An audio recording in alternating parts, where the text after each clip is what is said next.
Uhulumende usungule inombolo yomnxeba yasimahla ukunceda amagcisa amelane neengxaki ajamelene nazo eziquka ukuziphatha, uxinzelelo lwengqondo, ukusebenzisa iziyobisi noncedo kwezomthetho. Kodwa ezimvumi zithi uhulumende kumele aqale ajongane nentsusa yezingxaki. Whatever they did as a government, as in a department, is causing the artist stress. That leads to suicide.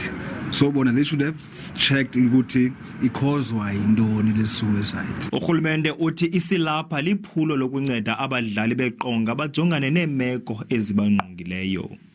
Imali ayenele ngeke sikwazi ukusiza wonke umuntu ngesikhathi esifanayo, kodwa sizimisela ukuthi ngoba ama-artist abantu ababalekile bawunembeza wesizwe kumele phela bakwazi ukuthola usizo. Amagcisa athi acela indlebe kubahlali. So it's almost like you're only good for 1 or 2 hits and then people throw you aside. You know what I mean? Where if you look at international artists, the likes of, I don't know, Rolling Stones, they're approaching their 80s and they can still pack a stadium in any country in the world. Le nkqubo sele isungulwe eGauteng, Limpopo, Freystata, ngoku ijonge ukuya kuzwelonke.